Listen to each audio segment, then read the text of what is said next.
Alors, nous sommes page Kaf Bet Amoud Bet. On était resté la semaine dernière avec l'histoire de Pharaon Necho, un des pharaons d'Égypte. On avait dit que lorsque dans la Torah on nous promet des brachot, notamment une des brachot qui est présentée dans la Torah, c'est qu'il n'y ait pas de guerre sur la terre d'Israël.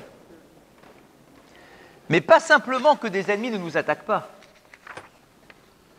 Le simple fait qu'un glaive, qu'une armée traverse notre pays, pas pour nous attaquer à nous, pour nous attaquer d'autres peuples, mais que nous on est juste sur la route pour y arriver, rien que ça, c'est une malédiction. La véritable bracha, c'est non seulement on n'est pas attaqué, mais en plus, il n'y a même pas d'armée qui traverse notre pays. On est tranquille, il n'y a même pas de glaive, on ne voit pas de glaive, on ne voit pas d'armes, on est tranquille. D'accord, c'est ça une véritable bracha. Tu parles des guerres entre les tribus ou... Non, je te parle ici carrément des guerres des nations contre nous. D'accord. Donc, et on a raconté l'histoire de Pharaon Necho. Pharaon Necho, c'était un des Égyptiens, un des pharaons égyptiens, à l'époque du roi Yoshiaou, peuple d'Israël. Et on dit que le roi, Paro, le pharaon, il devait traverser la terre d'Israël pour aller faire une campagne militaire contre Achour. Achour qui est au nord d'Israël. Et au lieu de détourner le pays, de contourner le pays, eh bien il a voulu traverser la terre d'Israël. Le roi de l'époque, c'est Yoshiaou. Il a été à sa rencontre et dit qu'est-ce que tu veux? Il dit j'ai besoin de traverser, tu m'ouvres tes frontières, je fais que passer. Le roi se dit non, je veux pas que tu passes. Je veux pas que tu passes parce que dans la Torah, une armée qui passe sur notre terre, c'est déjà un mauvais signe. Je ne veux pas que tu passes, je te ferme mes frontières. Le pharaon se met en colère contre Yoshiaou en disant mais Malivelar, il dit mais on n'a rien entre nous, qu'est-ce que tu veux, pourquoi tu m'empêches de passer? Je dois passer, j'ai un combat à mener contre Achour, je passerai quoi qu'il arrive. Soit tu m'ouvres tes frontières, soit je défoncerai tes frontières, d'accord, mais je passerai quoi qu'il arrive. Le roi, il s'est vexé, il a installé son armée, donc l'armée d'Israël, contre les armées du pharaon, et on s'est fait éclater. Finalement, ils sont passés. Et ils sont passés. On s'est fait battre, et en plus ils sont passés, alors qu'ils auraient pu simplement passer sans nous toucher. Pourquoi on refuse juste de passer sans... Parce que premièrement, tu as toujours... T'as toujours un risque de guerre quand tu as des soldats qui traversent ton truc. En plus, tu as des risques de guerre, mais on va dire, allez, c'est pas la guerre, d'accord? Mais tu as des risques de pillage, des risques que les militaires de l'armée ennemie de Pharaon, d'accord, qu'ils arrivent en Israël, qu'ils arrivent dans les villages, qu'ils pillent, qu'ils violent, qu'ils volent, d'accord, que ça devienne n'importe quoi. Donc personne n'a envie qu'une armée traverse son pays. D'accord, j'ai pas envie qu'une armée traverse mon pays. Donc Yoshiaou, lui, se dit, moi je veux pas que tu passes. Finalement, il a bloqué. Il n'a pas tenu, son armée, l'armée d'Israël était très faible à ce moment-là. Le pharaon les a donc éclatés, et donc c'était un drame au sein du peuple d'Israël. Bien.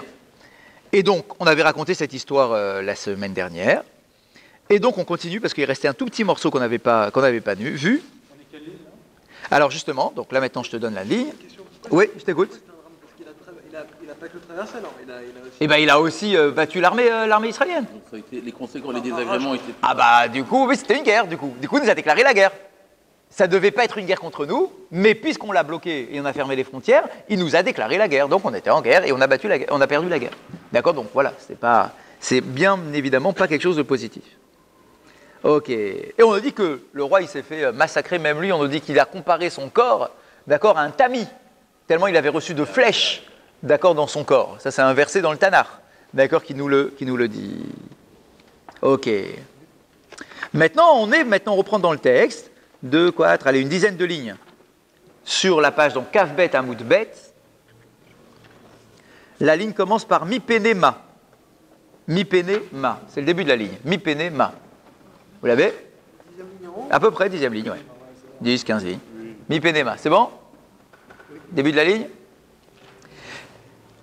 La question se pose, Mi Penema Nenash Yoshiaou. La question est de savoir, mais pourquoi est-ce que Yoshia, le roi Yoshia, pourquoi est-ce qu'il a été puni, entre guillemets, par Akadosh Baruch Hu?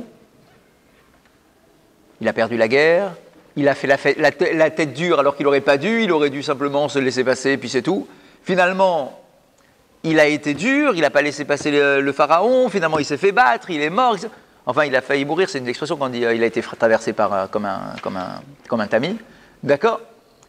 On dit, pourquoi il a eu cette punition? Pourquoi son armée n'a pas tenu? D'accord? Pourquoi il a fait un mauvais choix? Pourquoi il n'a pas été bon sur le coup? D'accord?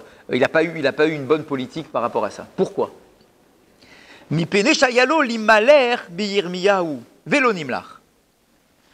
Parce que le roi en question aurait dû demander conseil à son prophète. Je vous rappelle qu'à l'époque, c'était un binôme. Tu as le roi et le prophète. À chaque fois qu'il y a un sujet militaire, le roi doit toujours demander conseil à son prophète. Toujours. Parce que le prophète, lui, rapporte la parole d'Akadosh Baruch Hu, et c'est lui qui va te dire si tu peux aller en campagne ou si tu ne vas pas en campagne. D'accord? C'est lui qui donne le conseil au roi d'aller à la guerre ou de ne pas aller à la guerre. Et lui, le roi, il n'a pas consulté le prophète. Pourquoi il n'a pas consulté le prophète? C'est pas qu'il n'aimait pas le prophète, il aimait bien le prophète d'Afka, c'était pas un mauvais roi celui-là. D'accord? Il aimait bien le prophète, pourquoi il n'a pas été le consulter comme il aurait dû le faire? Et on nous dit, parce qu'en fait il a réfléchi tout seul. Quand il avait discuté avec le pharaon au début, je vous rappelle ce qu'on avait dit la semaine dernière, le pharaon a dit au roi, à Yoshia, il a dit, oui, je dois aller faire la guerre au peuple de Hachour. Et quand le roi lui a dit, mais pourquoi tu dois y aller si vite? Tu n'as qu'à contourner, et puis t'iras. Il lui dit non, parce que Dieu m'a demandé d'y aller vite. Alors le roi dit Dieu? Quel Dieu? Et il lui a dit, mon Dieu à moi, Dieu idolâtre. Du coup, quand le roi il entend ça, il se dit, ça va. Si ce pharaon-là, il vient aux couleurs d'un Dieu idolâtre, je suis sûr de le battre. Je n'ai pas besoin de demander conseil au prophète. Je suis sûr, comme il vient avec de mauvaises armes, d'accord, puisqu'il vient au nom d'un Dieu idolâtre, je suis sûr de sortir victorieux de ce combat. Alors qu'en fait, il aurait dû demander conseil au prophète. Jérémie, c'était le prophète Jérémie.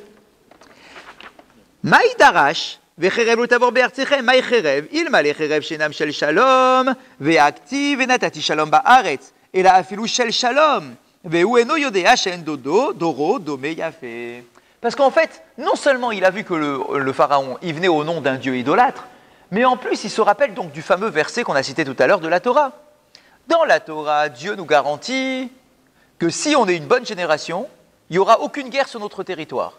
Ni une guerre contre nous, ni une armée qui traverse notre pays. C'est une promesse de la Torah. Et Yoshia se dit, moi je suis un tzaddik. C'était vrai. Ma génération, a priori, ça va, il n'y a pas d'idolâtrie, etc. Donc le peuple d'Israël se comporte relativement bien. Donc je suis sûr, se dit le roi, je suis sûr que le glaive ne passera pas sur mon territoire. Donc je suis sûr que je peux bloquer l'armée du pharaon et ils n'arriveront pas à passer. Parce que normalement, la bracha de la Torah doit se réaliser dans notre génération. On correspond à cette génération-là. Et le problème, c'est quoi? C'est que s'il avait consulté le prophète lui aurait dit, qu'est-ce qu'il lui aurait dit? Chez Endoro Domé Yafé. Que sa génération n'est pas à la hauteur de ce qu'il croit. Lui, le roi, pensait, mais sincèrement, il pensait que les béné Israël, à ce moment-là, étaient des tzadikim. Le prophète aurait pu lui dire qu'en fait, ils se trompent. Ils se font passer pour des tzadikim. Mais en réalité, ce ne sont pas des tzadikim. Pourquoi ils se font passer? Regardez les mots. Endoro domé yafé. Endoro domé yafé. Sa génération ne ressemble pas à quelque chose de beau. Ils se font passer pour quelque chose de beau, mais en réalité, ils ne sont pas beaux.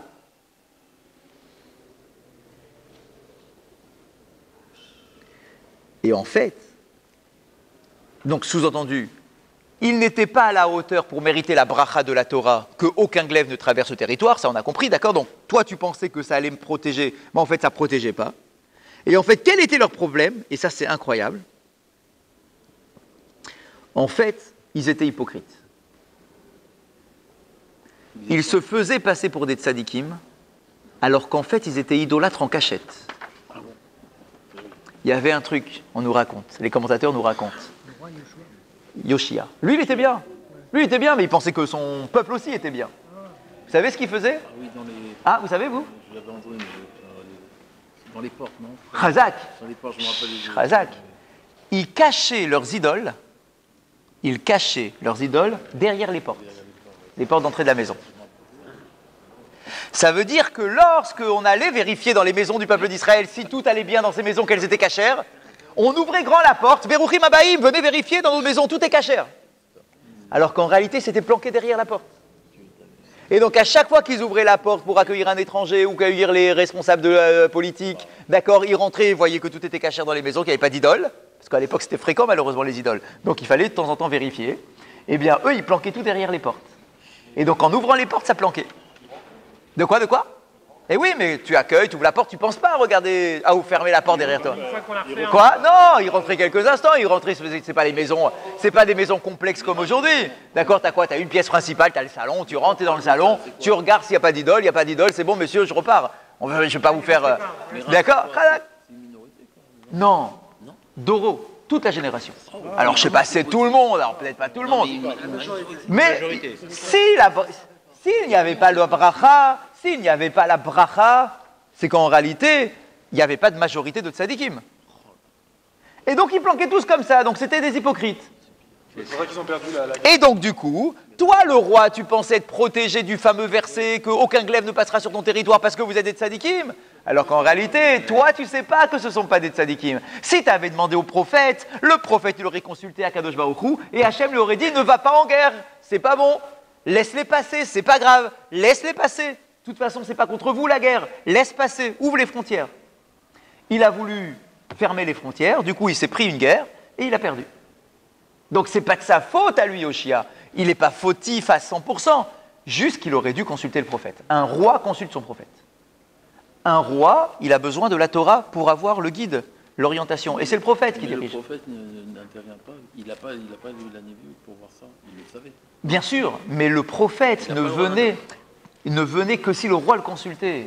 Ben oui, parce que le roi l'a pas consulté, parce qu'il était persuadé d'avoir raison. Il était sûr de... C'est pas vrai. Non, tu vois, si c'était le roi d'Israël qui déclarait, qui proclamait une guerre contre un autre peuple, alors là, très certainement qu'il aurait d'abord demandé au prophète. Mais là, ici, ce n'était pas le cas. Là, ici, ce n'est pas lui qui va au combat. C'est simplement, je ferme mes frontières, c'est tout. Il pensait qu'il allait... Lui, non.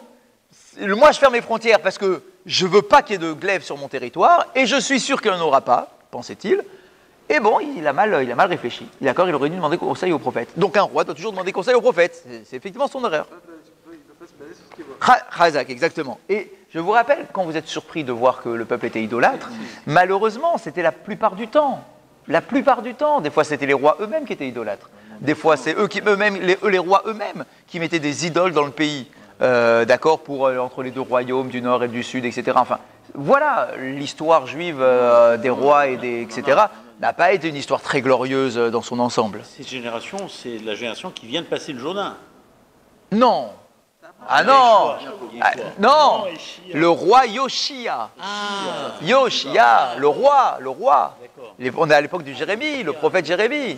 Ah, oui, c'est bien plus tard. Donc là, il va y avoir une question. Alors, on continue. Qui a vanarié nafché?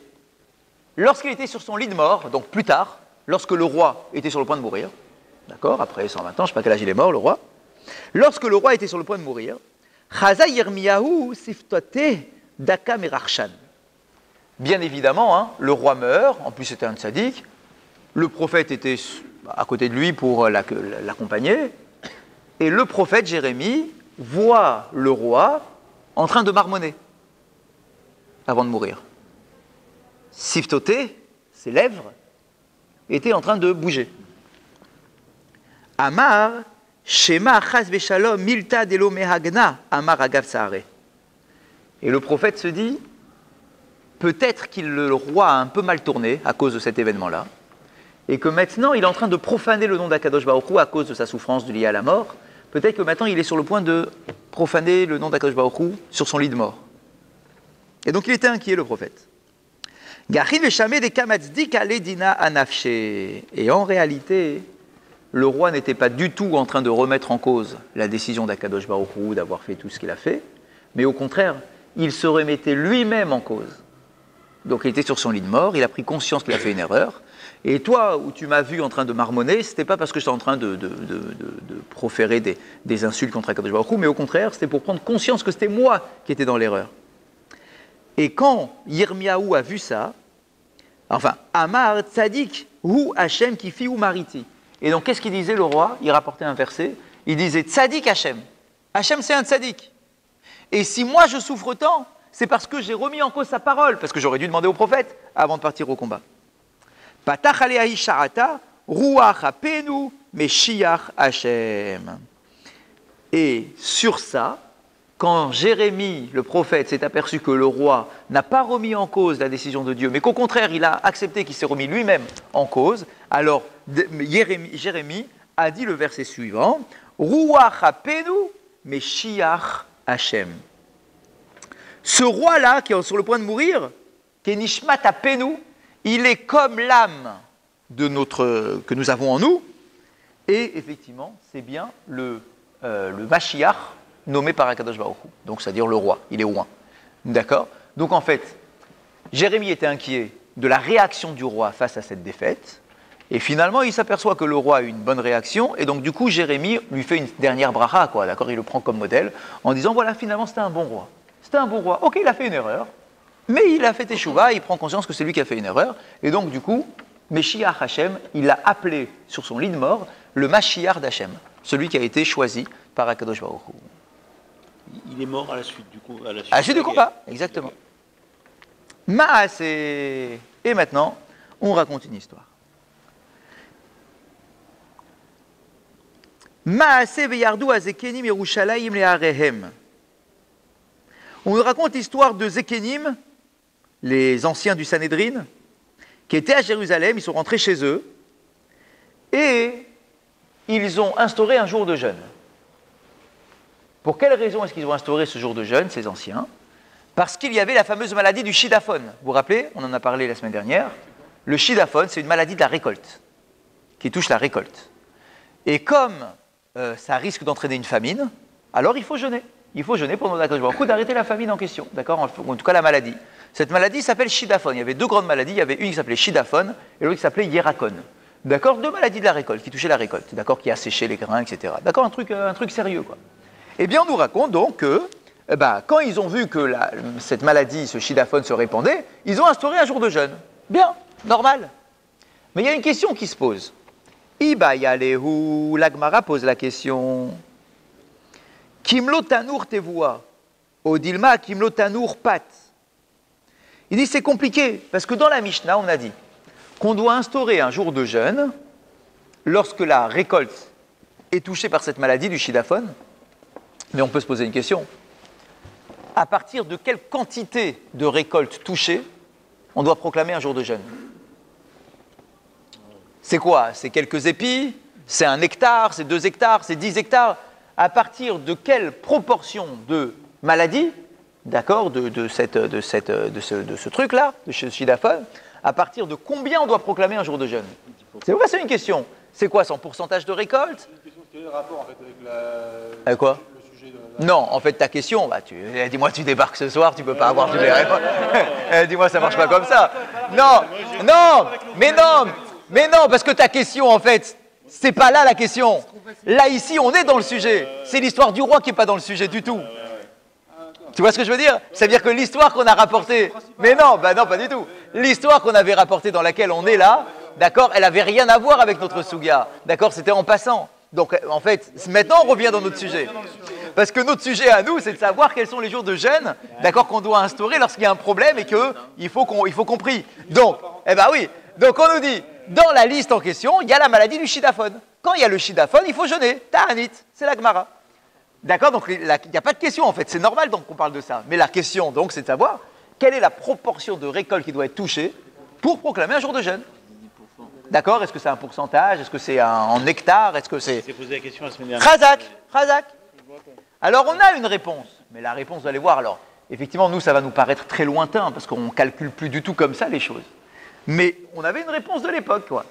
Alors, on nous dit, voilà, Kimlo Tanour Tevoua. S'il y a de quoi remplir un four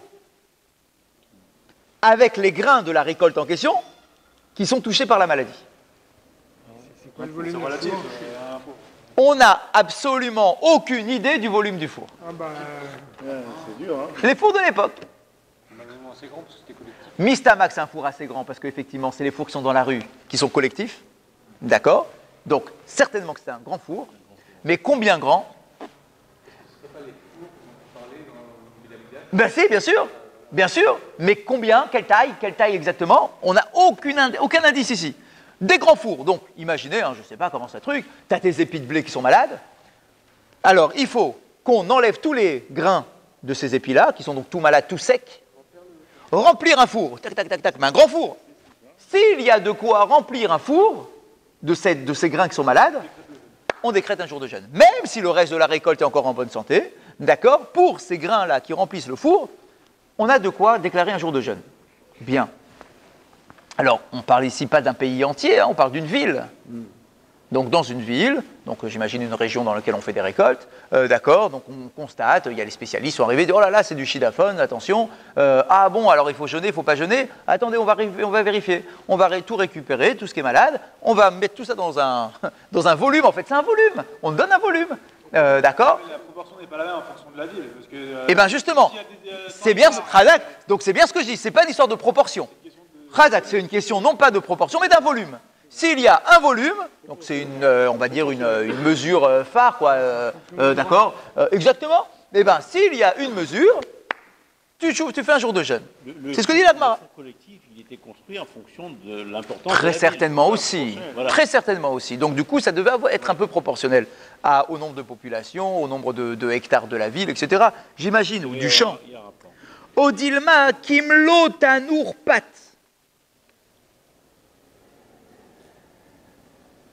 Ou bien, soit c'est la quantité de mettre tous les grains dans le four en question, ou bien c'est peut-être la quantité de blé, puisque ça touche le blé, cette maladie, qu'il faut qu'on va moudre pour faire de la farine qui va nous servir à faire du pain qui va remplir un four entier.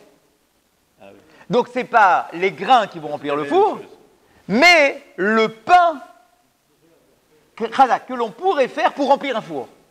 Donc c'est plus ou moins? C'est beaucoup moins. C'est moins. C'est moins, bien évidemment que c'est moins. D'accord? Parce que si tu mets que des grains comme ça, alors effectivement c'est une grosse quantité. Si tu mets simplement de la farine que tu vas transformer en pâte, que tu vas faire du pain avec, d'accord? Donc il va lever, etc. Donc c'est un plus petit volume, effectivement. Donc on ne sait pas. Donc la Gemara pose une question. S'il lève, non, s'il lève, c'est plus. Eh oui. Donc il va lever, donc du coup c'est moins de graines. Oui, il y a moins de graines. Khadak. Ils ont déterminé combien de graines fait un pan. Ça, en fait, Alors, Khadak, mais on est bien d'accord que de toute façon c'est moins. On est bien d'accord que c'est de toute façon moins que de quoi remplir que des graines dans le four. Forcément. D'accord? C'est certain. Alors, on ne sait pas, on n'a aucun chiffre ici dans la Gemara. Hein. On a juste deux hypothèses, deux idées. Est-ce que c'est vraiment de quoi remplir le four avec des graines? Ou bien c'est de quoi remplir un four avec du pain qui est produit par une certaine quantité de graines? Ok. Bon, c'est une question. Tashma. Alors, on a une réponse, mais toujours pas en chiffres, hein, mais entre ces deux opinions-là. Tashma, viens, écoute. Kimlo pi tanour. Des mots qui sont utilisés par la Gemara et de la Mishnah, je peux trancher entre les deux opinions. Parce qu'il y a écrit Kimlo, de quoi remplir pi tanour. L'embouchure du four. Il n'y a pas écrit de quoi remplir le four. Il y a écrit de quoi remplir l'embouchure du four. Alors vous allez me dire, ah, c'est quoi cette embouchure du four? On n'avait pas parlé d'embouchure du four, d'où ça sort ça maintenant? Il faut faire un dessin là. Ah. Alors, Khazak, alors c'est quoi l'histoire En fait, c'est la porte du four, quoi. D'accord, mais qu'est-ce qu'on mettait des graines sur la porte du four?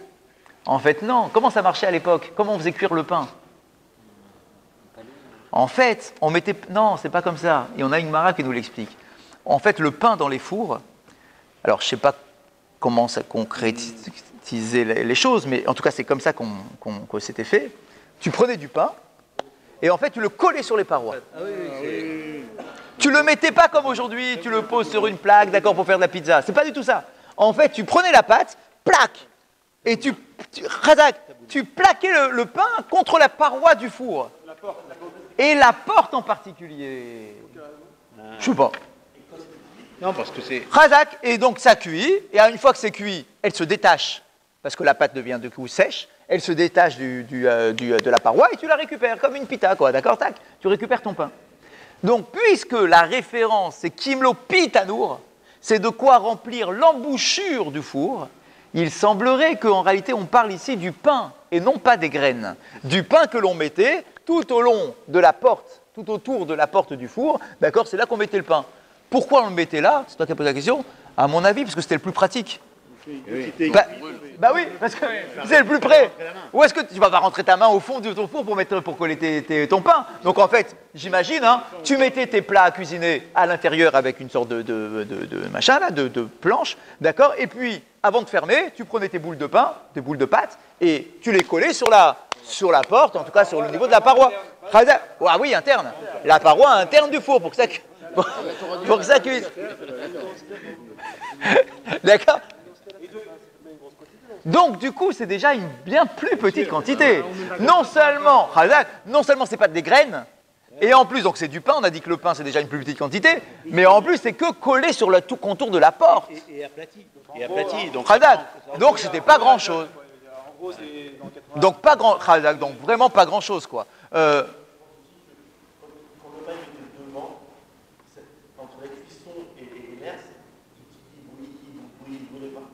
Ah, il y avait peut-être aussi une idée qu'il soit pas trop chaud, quoi. C'est vers l'extérieur. C'est possible. Possible. De toute façon, j'imagine que c'est un truc de vécu, ça. Hein. C'est une expérience vécue. Ils savaient manifestement comment manipuler ces fours-là. Et donc, ils ont constaté avec le temps que c'était mieux de le mettre comme ça, et pas comme ça. Comme nous, on aurait un peu d'expérience sur un sujet quelconque, d'accord, on se dit, bah, c'est parce que je le fais depuis 10 ans, alors j'ai appris à affiner mon truc. Bah, là, j'imagine que c'est pareil. Donc, eux, ils savaient c'était quoi cette histoire de four, la porte du four, l'embouchure du four. Ils avaient l'habitude, ils vivaient comme ça.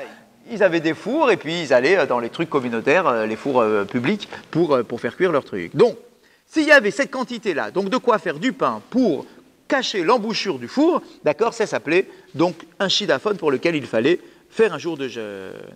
Donc en conclusion, très peu de. Donc finalement, une petite quantité. Il prend pas de risque. Ve'adaïn tibayalehu, on peut encore poser la question. Kekisuya de tanura,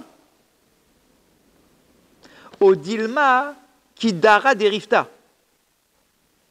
Et donc la deuxième question, c'est est-ce que c'est. Bon, vous avez compris, c'est au niveau de la porte. Ça, j'ai compris. Mais est-ce que c'est juste une première rangée de pain ou bien c'est plusieurs rangées de pain? Parce que c'est un grand four, il y a une porte, il y a une paroi en haut, ok?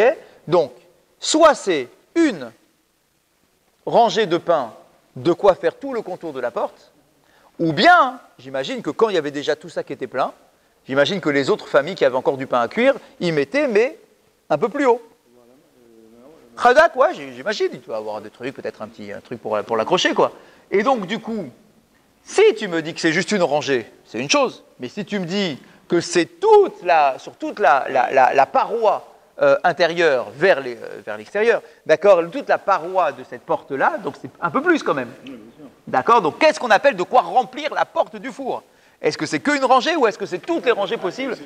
C'est de remplir tout, qu'on voit tout est caché. Khadak, ça s'appelle la porte aussi. On l'a précisé depuis le début. Pourquoi Non. Nous, ce qu'on avait compris jusqu'à présent, c'était, on n'avait pas imaginé l'histoire de plusieurs rangées. On s'était dit, bah, de quoi mettre une rangée, quoi. Une rangée. Bon, alors là, du coup, il nous propose, est-ce que c'est juste une rangée ou est-ce que c'est caché toute la paroi? Réponse de la Gemara, Tekou. Je ne sais pas. On ne sait pas. Effectivement, les deux, Ça change quoi en fait? bah, ça change au niveau, si, Des volumes. du volume. Ah bah quand même, bien Ça plus. va déclencher le jeûne. Bien plus, pour savoir à partir de quand on gêne. Bien plus quand même. Si c'est une rangée ou bien 10 rangées de pain, il y a quand même plus. Ouais, mais on n'a aucune notion du volume. Nous aujourd'hui, non, mais eux à l'époque, ils avaient. Eux à l'époque, ils savaient. Peut-être qu'ils avaient l'habitude que ça, un four comme ça, c'est 10 pains. D'accord, donc 10 pains, c'est tant de grammes de farine et donc c'est tant de graines. J'imagine qu'eux savaient le faire. Nous aujourd'hui, on est un peu paumés, mais eux, ils savaient le faire. On continue. Dans la Mishnah, on avait donné autre chose, on avait parlé d'autre chose. Oui, pardon. Dans le cas pratique, qu'est-ce qu'on fait? Parce que... Nous aujourd'hui, Non, mais même à l'époque, parce que... bah eux ils savaient. Eux ils savaient. Ça va par minag, alors, parce que... Bien sûr, eux ils savaient. Eux ils savaient, d'ailleurs, pour preuve, voilà, on a le Rav là, qui avait instauré un jour de jeûne à cause de ça. Donc eux ils savaient leur tradition, machin. Nous aujourd'hui, qui essayons de réfléchir au sujet, Tekou, on ne sait pas. On n'a pas la réponse. Non, quand la Gemara dit Tekou, il n'y a pas Rachid Tosfot, tu rigoles ou quoi? Si la Gemara elle-même elle dit je sais pas, c'est pas Rachid qui va arriver en disant moi je sais. C'est pas possible, on ne sait pas. On continue. Ve'od gazru ta'anit al sha'achlu ze'evim shnetinokot. Ah, l'histoire des loups. On avait dit, une autre raison pour laquelle on doit jeûner, c'est si jamais un loup a mangé 2 enfants.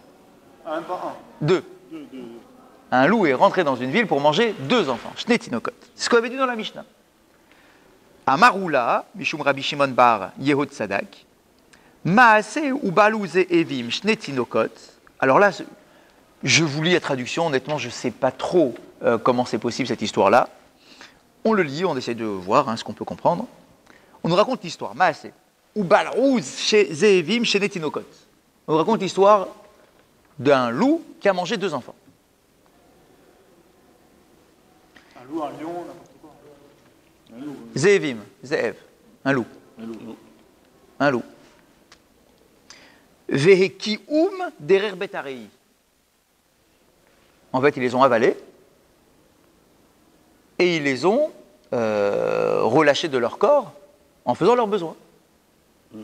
Dans les excréments, il y avait les enfants. Alors non, certainement pas.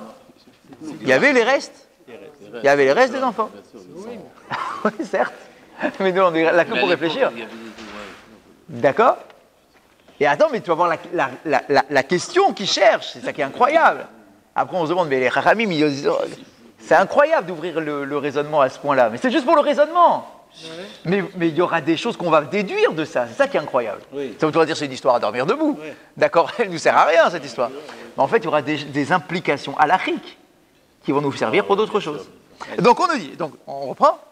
Donc, il y a 2 loups. Ils ont mangé 2 enfants. Des loups, ils ont mangé 2 enfants. Et on les a retrouvés dans les excréments, les restes des enfants. Uba maaseh lifnei chachamim. Et on a été posé la question aux chachamim. Quelle question on leur a posée? Pas de savoir est-ce qu'on est triste ou pas triste. Non, même pas. Est-ce qu'on jeûne? Non, non plus. Ouais, c'est comment? Les restes de l'enfant. Qu'est-ce qu'on Faut les enterrer. Est-ce qu'ils rendent impur au contact ou est-ce qu'ils ne rendent pas impur au contact? Comme un mort, classique. Quand tu as quelqu'un qui meurt et que tu le touches, tu deviens impur. Ok. Là, ces enfants-là, ils sont morts, certes. Mais est-ce que leurs restes sont considérés comme un cadavre? Chazak. Transformé, c'est comme. Ouais. Chazak. C'est devenu Betari maintenant, c'est des excréments, quoi. Donc on a voulu savoir si le contact, d'accord, rend impur ou pas. Aucune question n'est tabou. Hein. Ah, c'est certain. C'est une question qui a... Hein, c'est une question. C'est vrai que j'ai... Bah, pour un Cohen, ça sert de savoir si je passe par là et que c'est juste un endroit où c'était recouvert, est-ce que je suis devenu impur, pas impur, etc., quoi. Le sujet, c'est si on fait jeûne ou pas.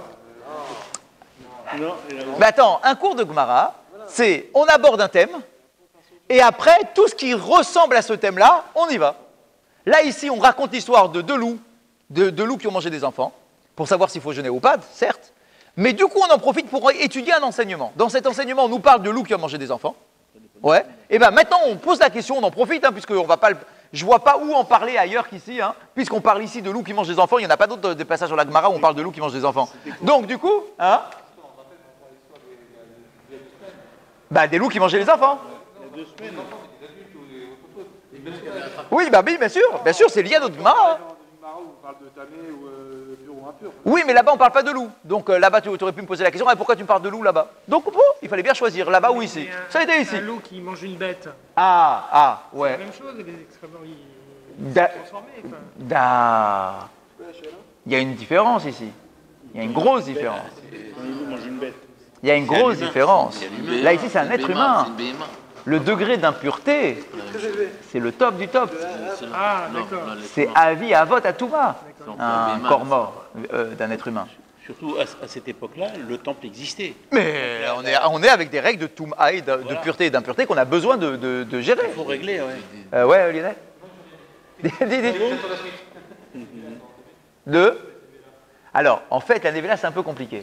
En fait, c'est Sheretz qui rend tamé. D'accord? Une Nevela d'une vache. Ouais. Alors là, effectivement, se pose la question. Quand un Shochet fait la shrita à une vache, est-ce qu'il devient impur? Je pense pas. Hein? Ça se saurait. Il ne devient pas impur, c'est clair. Ok? Parce que sinon, tous les shoratim seraient impurs, c'est pas possible. Maintenant, quand l'animal, on lui a fait la shrita, mais il s'avère que l'animal était malade. Donc il est Nevela. Voilà. Ah oui. Ok? Est-ce que le Kohen devient impur pour autant? Toujours pas. Parce que ça s'est fait de manière naturelle, avec une shrita. Par contre, une cadavre, une charogne, d'accord, d'un animal mort, effectivement, ça rend impur. Le sheretz, le reptile impur, mort, c'est le top aussi, c'est pas, De l'impureté. c'est juste en dessous du mort être humain, d'accord, mais c'est le père d'impureté quand même, donc c'est quand même pas rien, d'accord. Alors que le corps humain, c'est avi avot atouma, c'est le père de la touma, c'est vraiment le concentré de l'impureté au maximum. Ah, laquelle? Ouais. Bah oui. Ah, Khazak, alors? C'est quoi le truc? Avec un jet d'eau? Khazak. Donc, on a posé la question. Dans les excréments de cet animal-là, les restes humains qui sont à l'intérieur, est-ce que c'est impur ou pas? Est-ce que ça rend impur ou pas? Juste quoi? parce que quand vous avez commencé à traduire, Oui. on a été surpris et choqués même en disant on va reconnaître dans les excréments les restes des enfants. Oui. En fait, non, pas du tout. On sait que Ah, 2 minutes. on sait que les loups ont mangé les enfants. Oui. Et ils ont des Il y a maintenant des excréments Et donc, dans lesquels il y a les enfants. Voilà. C'est une Mais on très va- bonne remarque. Mais on va pas. Est-ce qu'il y a encore de la chair visible? Voilà. A priori, non. Très bonne question. Regardez Rachid. Oui, j'imagine que c'est des enfants de notre village. J'imagine bien. Regardez Rachid.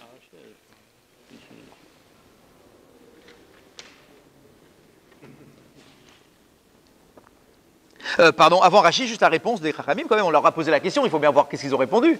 Ils ont répondu non. Bien sûr, ils ont répondu. Non, mais ils ont répondu que c'était pas impur. Attends une seconde. Tiarou et Tabassar, Il a lu le. Tiarou et Tabassar, ils ont considéré que la chair, donc des enfants, était pure. Vetimeu et Atzamot, mais que s'il restait des débris, des ossements, que les os restaient impurs et qui contractaient et qui transmettaient l'impureté. Bah ouais. Donc, ils ont. Donc la chair, non, mais les os, oui. Rachi, tout de suite Rachi. Regardez votre Rachi. Vetiarou et Abassar, ils ont rendu pure la viande. Chez Enometame Toumatmet, donc ils considéraient que la chair en question n'était pas considérée comme un cadavre. Enotumatmet, il n'a pas le degré d'impureté d'un mort. Pourquoi? Denit akel venit batel tormerav. Parce qu'ils ont été digérés. Pas les os. Razak, la chair, oui. Pas les os. La chair, elle a été attaquée par les acides, par les machins, tout ce qu'il y a dans l'estomac, le loup. D'accord? Toutes les enzymes, etc.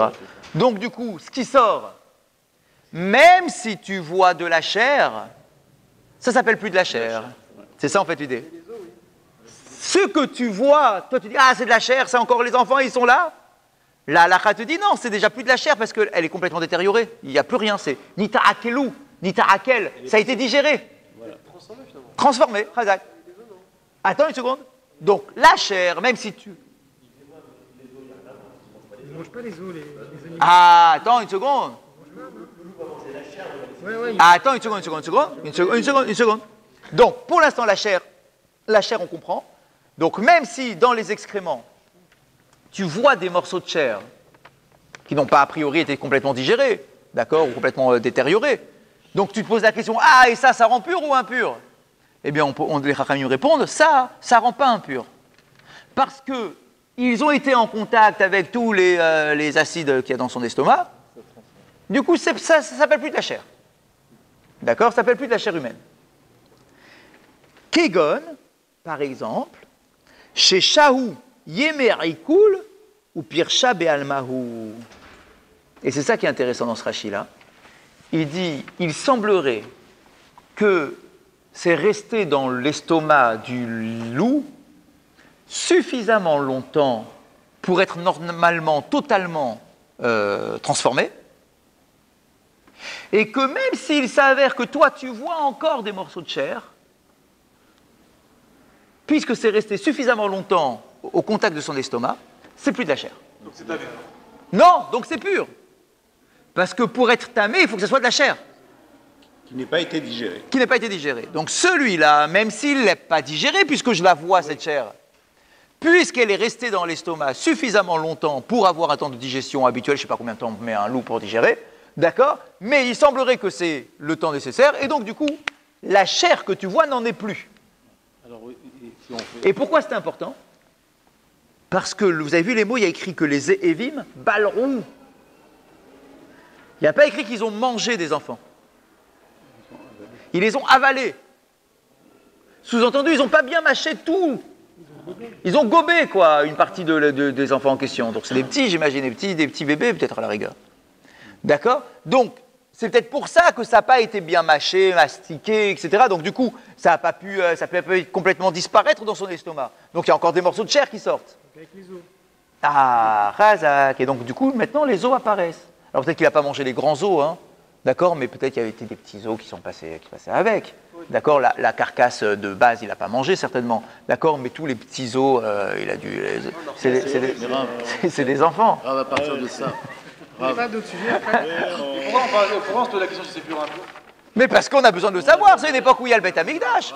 Dis-moi, si je suis impur, il faut que je le sache si je suis impur, moi. Il faut le toucher pour le dire. Pas simplement toucher. Il faut des fois. Je l'ai touché en tapant dedans, j'ai pas fait exprès. Ou bien c'est dans mon étable ou à côté de mon étable et donc du coup c'était couvert. Du coup l'impureté elle se communique dans tout le lieu dans lequel le loup ou dans lequel l'excrément se retrouve. Donc il y a des cas où je deviens impur. À partir de ça, Ok. que Dieu nous en préserve. Bien Par sûr. exemple, on peut faire une analogie avec quoi les explosions qu'il y a eu, les attentats quand les gens sont rentrés. C'est Et une on très retrouve bonne la- question. on retrouve la chair. D'accord, est-ce que Donc ça s'appelle on la est chair? en Là impur. par contre, là c'est Là, on est sûr. impur. Là c'est sûr que c'est la vraie chair. Cette notion-là, Ça c'est certain. Là c'est certain, bien évidemment. Ouais, on se retrouve avec que Ouais. Dieu nous en préserve. Pardon.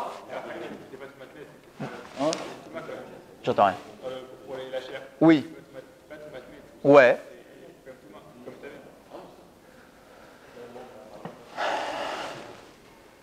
Pourquoi tu dis ça?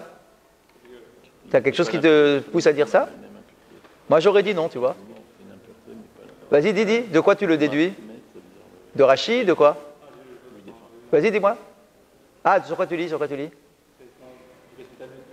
Ah ouais, alors vas-y, dis.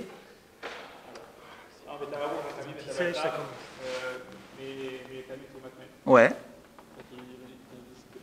Donc c'est pas tout matmet, comme Rachi, ouais. Et ensuite? T'as une suite?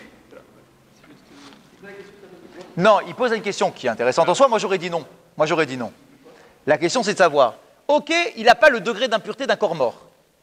Mais est-ce qu'il y a un autre degré d'impureté qui est certes moins important, qui serait rapporté à cette viande-là qu'on trouve? Moi j'aurais dit non. Pourquoi j'aurais dit non? Comme ça de réflexion, je n'ai pas lu de commentaire sur ça. Parce que un corps, soit il est mort en tant que tout matmet, soit il n'a pas le degré d'impureté, quoi. Je ne connais pas d'autres degrés qu'on impute à un corps mort. Et là, qu'est-ce qu'ils disent? Attends une seconde. Miletame tout matmet. Heyot benitakel betor me'am. Ok, c'est ce qu'on a dit. Benivatel benonir shavot basar. Et là, pirsha be'alma. Bon, tu vois, pirsha be'alma, c'est un déchet. Donc, non, effectivement, pirsha be'alma, ça veut dire c'est un déchet. C'est de la poubelle. Parce que la question c'était tout matmet, Il n'a aucune, voilà, il n'a pas de Toumat Met. D'accord? Et en plus, c'est Rashi qui dit ça. Pirsha Be'alma, si c'est simplement une saleté, quoi, voilà, de la poubelle. D'accord? Donc, du coup, il n'y a pas d'impureté là-dedans. Par contre, Tosfot, une seconde. Regardez Tosfot, donc en face, Vetiarou et Tabassar, ils ont rendu la viande, la chair, pure, pirouche, les fiches evim, parce qu'elle a été digérée dans l'estomac du loup. Mais par contre, les os sont restés impurs et ils transmettent l'impureté parce qu'ils n'ont pas été digérés. Quelle est la différence entre Rashi et Tosfot? À mon avis, Tosfot est plus clair, il me semble. d'après Rashi, il dit cette chair-là que tu vois, toi tu penses qu'elle n'est pas digérée puisque tu la vois, la chair. Mais puisqu'elle est restée dans le ventre de la bête suffisamment longtemps pour être digérée, ça s'appelle comme si elle était digérée. Bien que tu la vois. Alors que Tosfot, lui, dit Nitra Akelou à Bassar. Il n'y a plus de viande, il n'y a plus de chair, elle a été digérée. Donc je pense que d'après Tosfot, ce que l'on trouve dans les excréments, c'est que des petits ossements et les excréments. Mais pas de chair, pas de morceaux de chair. Et donc là, quoi? Non, c'est pas clair. Timeou et Tabassar. Tiarou et Tabassar. On a rendu pure la viande. Quoi? Mais il y a vraiment de la viande? Non, c'est une façon de parler. C'est les excréments, puisqu'il y a les os. Ça veut dire que ces excréments-là, c'est les excréments de la viande. C'est les excréments de la chair. Et donc Tosfot te dit, c'est plus de la chair. C'est que des excréments. C'est normal que ça soit pur. Alors que Rashi, lui, il sous-entend qu'il y a encore des morceaux de chair, mais que comme ils sont restés suffisamment longtemps, c'est comme si ils ont été digérés. Mais dans les deux cas, ils sont... Mais bien évidemment, dans les deux cas, ils sont obligés de tenir ce que dit la Gemara, que c'est pur. Soit parce qu'il n'y a vraiment plus rien, soit il y a quelque chose, mais c'est resté longtemps dans l'estomac, mais en tout cas, le résultat, c'est le même que la Gemara. Rashi et Tosfot ne peuvent pas contredire la Gemara, d'accord? Donc, bien évidemment que c'est pur. La viande, la chair que tu trouverais, ou bien les excréments en question, sont purs. Et donc, les ossements, par contre, l'onitarakelu. Et là, Rashi et Tosfot sont d'accord, les ossements n'ont pas été digérés. Parce que si tu vois l'os, d'accord, ben, c'est qu'il est intact en fait. Et là, les ossements, là, on a un process d'inhumation. Bien sûr, Forcément. bien sûr aussi, ouais. Bien sûr, tu as raison. Et que ça rend impur aussi. La parenthèse, elle est finie, là. Le blé maintenant. On revient sur le blé, c'était gênant, je crois. Voilà, ça. Fin de la parenthèse. Rationaliser. Bah là, au moins, vous n'allez pas l'oublier. Bien sûr, c'est intéressant. Là, on a fait pour un loup, mais ce sera un lion. Pareil, j'imagine que c'est plus le loup qu'il y avait à l'époque dans la région. Pas trop. Ah, je vais le dire, moi. Ah, c'est des Gemara qu'on n'oublie pas, ça. C'est ça, c'est Pas oublié du tout, moi. exceptionnel qu'on tombe dessus. Bah ouais. Non, mais c'est plus simple. On continue. Allez, loup, matrine, Shabbat. On avait vu dans la Mishnah également que même Shabbat, il y avait des choses pour lesquelles on avait le droit de sonner du chauffard pour proclamer un jour de jeûne, même Shabbat. Non, laisse tomber Rosh Hashanah. Je te parle ici c'est toujours pour jeûner, c'est-à-dire pour des jours pour des inquiétudes, pour des peurs. Et donc on avait donné toute une liste, pas mal de choses. Par exemple, on avait dit une ville qui était assiégée par des goïms. Si notre ville est assiégée par des goïms, même si c'est Shabbat, on a le droit de sonner du chauffard et de jeûner. Ouais, parce que c'est urgent. Dis-moi, il faut qu'Hachem il intervienne vite. Ou bien on avait dit, si un fleuve était en train d'inonder notre ville, etc., ou bien si un bateau était complètement chahuté par les vagues et par le courant, et que c'était Shabbat, on avait le droit de ces jours-là de sonner du chauffard et de proclamer un jour de jeûne. Tanou Rabanan, on nous enseigne dans une braïta. Ir sheikufua nochim. Donc c'est pratiquement le même enseignement. Donc une ville qui a été assiégée par des non-juifs. Ou bien Nahar, ou bien un fleuve qui est sur le point d'inonder la ville. Ve'echatzfina, amitarefet bayam, ou bien un bateau qui est sur le point de couler. Ve'echad yachid, shenirdaf mipene nochim. Ah, ça c'est nouveau, on ne l'avait pas dans la Mishnah. Ou bien un juif qui court parce qu'il est poursuivi par des goïms qui veulent le tuer. Si tu vois ça, tu as le droit tout de suite de sonner du chauffard pour venir à sa rescousse. O mi pene listim ou bien à cause de voleurs, des brigands qui débarqueraient, ou mipene ruach ra, ou à cause d'un mauvais esprit, une sorte d'esprit démoniaque. D'accord? Si tu vois un gars qui est attrapé par un esprit démoniaque, tu as le droit de sonner du chauffard pour le sauver. Ah, je vous donnerai la liste des noms de référence. Donc pour tous ces cas-là, on aura le droit de sonner du chauffard pendant Shabbat. Al-Kulan, Yachid, Rachel et Sagef et Atzmo Beta'anit. Et dans tous ces cas-là, même si tu es toi tout seul en train de voir l'événement en question, tu as le droit de t'imposer un jour de jeûne, toi tout seul. Même si tu n'es pas en communauté, etc. Toi tout seul, tu vois un bateau là, après, tu t'imposes un jour de jeûne. Ok. Rabbi Yossi Omer. En Yachid, Rachel et Sagef et Atzmo Beta'anit. Shema, Yitztarech la Beriot, Ve'en la Beriot Mirachamot Alav.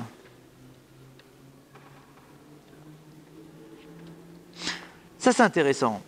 Il nous dit, un individu seul n'a pas le droit de s'imposer des jours de jeûne pour ce genre de raison.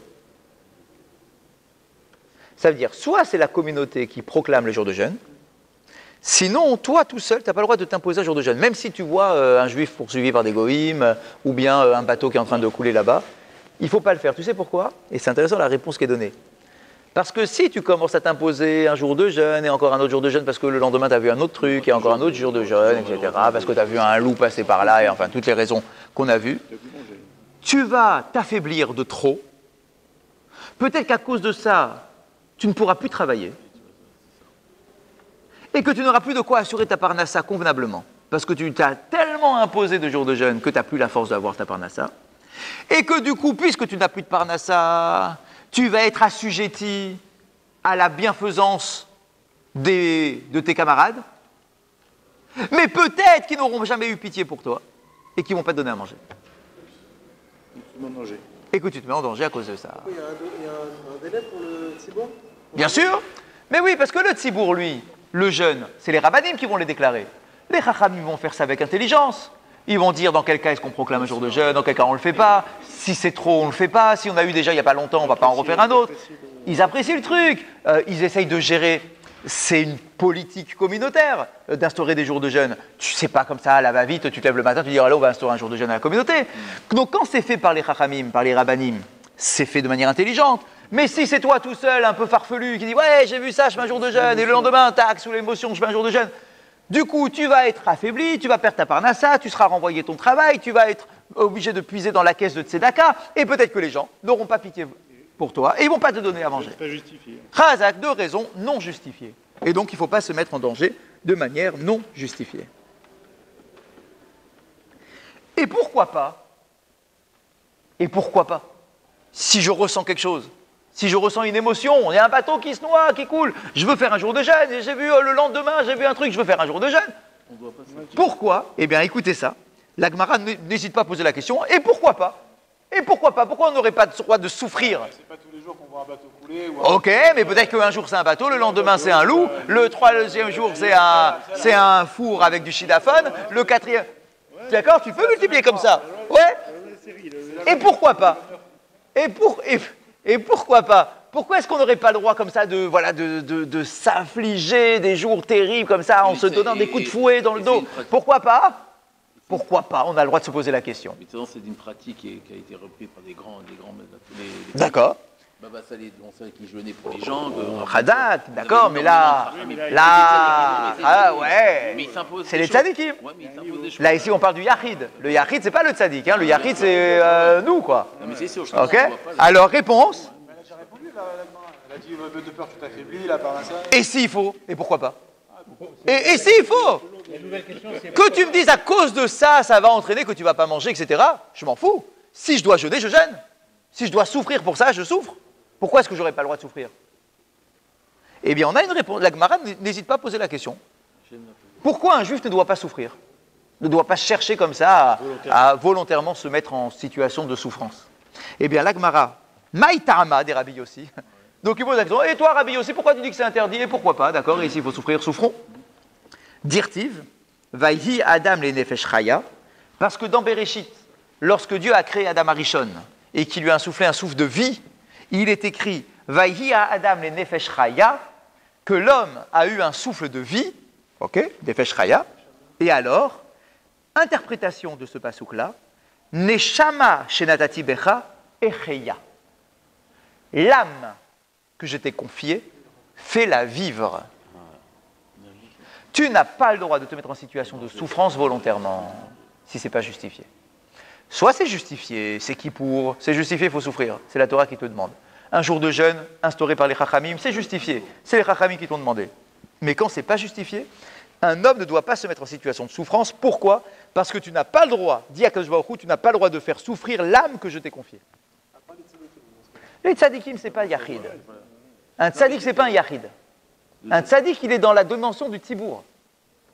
C'est pas un Yachid, un tzadik. On retrouve la contradiction avec Tisha B'Av, puisque là, il y a une marque entre les tzadikim, entre les Chachamim. Pour savoir quoi? Est-ce qu'on fait 2 jours de jeûne ou 1 jour de jeûne? Ah, on a dit un seul, parce qu'on ne peut pas trop souffrir. Parce qu'on ne peut pas souffrir, c'est trop. Les Chachamim, on envoyé les gens. Il y a des gens qui étaient capables de faire 2 jours, mais pour la majorité, c'est impensable. 2 jours, on les met en danger. Pareil pour Kippour, pareil pour les autres jours de jeûne. La destruction des temples.